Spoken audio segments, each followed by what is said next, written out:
Hi, what's up everyone? Let's get straight to the point. The first reason why I'm thinking about going back to my XPro2 instead of using my new XS20 from Fujifilm is because of the video quality. Yes, you heard it right. It's the video. I know the XPro2 doesn't really take super sophisticated video like the 10-bit 422, the 6K open gate like the XS20, but it's the ease of use when taking videos with the XPro2.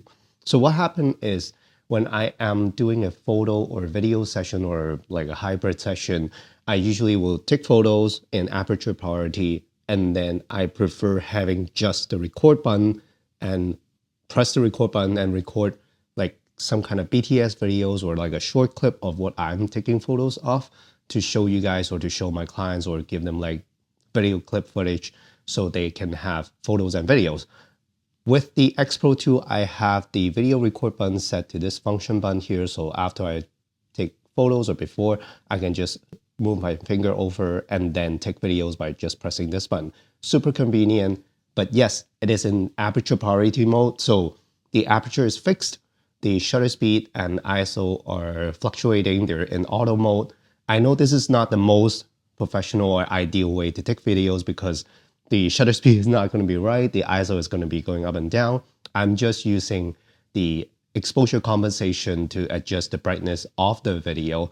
The shutter speed is most likely going to be too fast, especially if I'm taking photos outside with like bright sunlight. It's going to be over like 4,000 or like 8,000 or even higher. And the motion blur is not going to be normal or as common as doubling the frame rate. But that's just a quick way to take quick clips and BTS clips with the camera that I'm using already, so I don't have to switch between a photo camera and a video camera. So that's why I love using the XPro2 to take photos and videos during especially an event. I went to a animation con or like an anime con.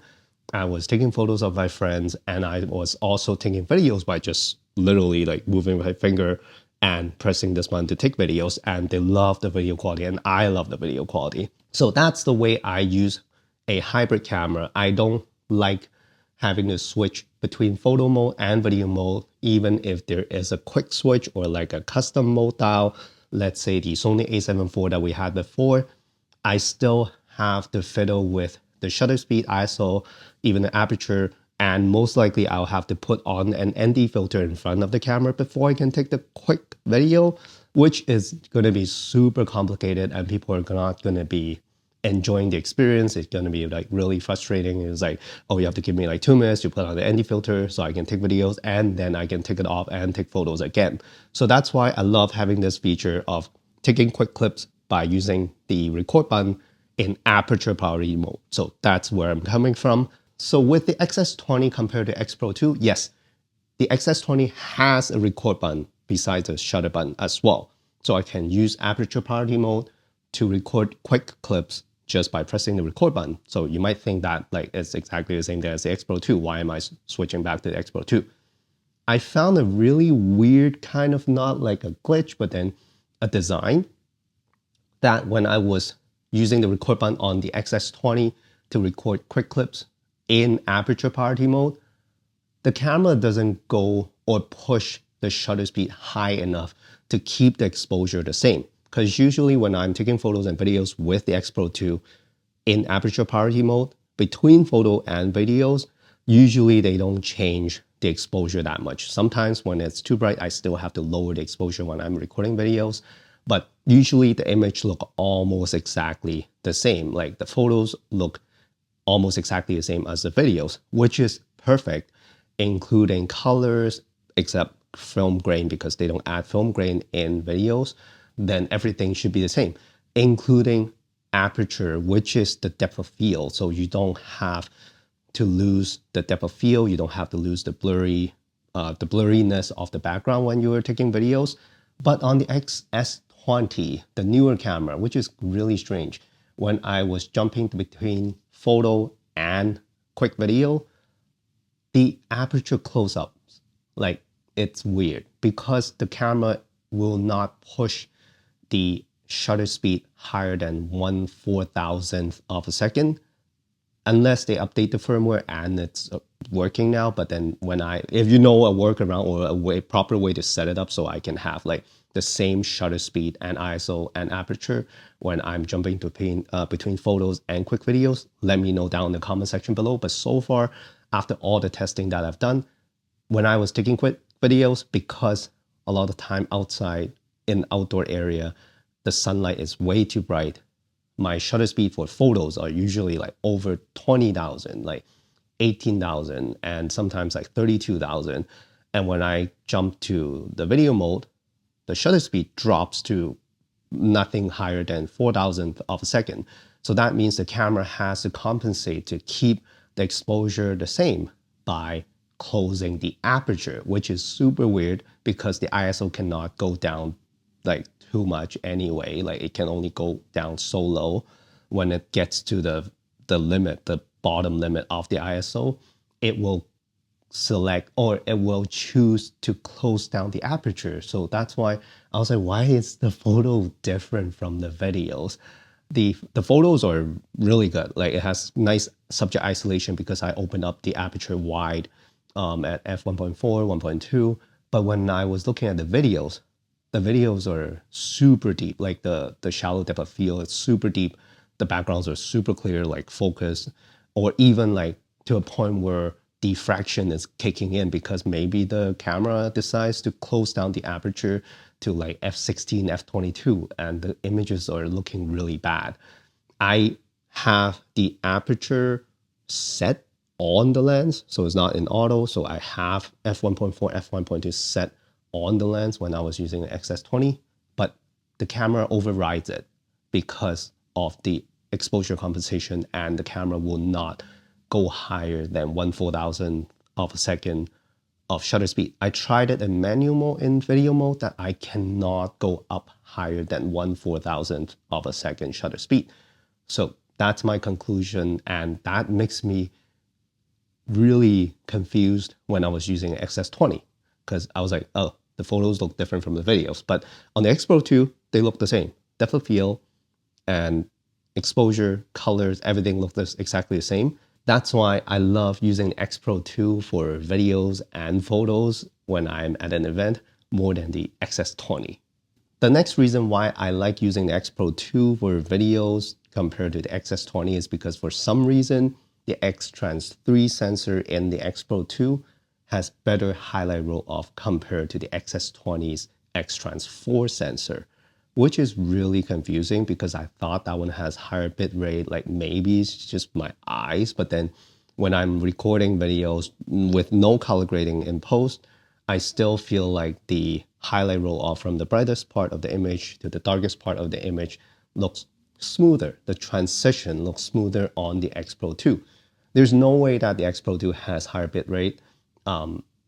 For sure not 10-bit, 8-bit, or even lower. But then for some reason, all the quick clips that I recorded using the XPro2 look nicer than the XS20. Maybe because I was using the aperture priority mode, the diffraction thing was kicking in. But then I'm really happy with the highlight roll-off from the XPro2, which is really rare if you think about like a camera that is not supposed to be for videos and it has like 8-bit or lower bit rate. It's amazing. I don't know why, but XTransIII sensor, really good for video as well. Another reason why the XPro2 is better than the XS20 to me personally is because the XTransIII sensor produces less digital or clinical photos, if you know what I'm saying. Newer sensors, I know it doesn't really matter if the megapixels are higher. It's just how sharp the image is coming from the digital sensor. I feel like the XTransIV, amazing sensor, super nice images coming out of that sensor. You can use it for client work, a lot of like jobs and projects, no problem at all, but it's too clean or too sharp even. With the XTransIII sensor, it's not as sharp. Everything is kind of softer, all the edges are softer. Even when you are having subject isolation, it doesn't have like a 3D cutout of the subject, if you understand what I'm saying. Yeah, that's what I like, and it's easier for me to create images that don't look like a digital photo. So that's why the XPro2 it's better even when it comes to photos compared to the XS20. Well, at least to me. Okay, let's talk about some of the cons using the XPro2 compared to the XS20. Of course, the XS20 is much newer. Everything should be much more advanced in terms of technology and handling everything. The XPro2 doesn't have in-body stabilization. If it does, then it's gonna be like my ultimate camera. But it's okay. Even when you're using post-editing like stabilization, like warp stabilization and your editing software, usually it's okay unless you're like moving the camera super quickly. If not, then most of the time it works fine. It's just another step that you have to take in order to stabilize the images or the videos when you're using XPro2.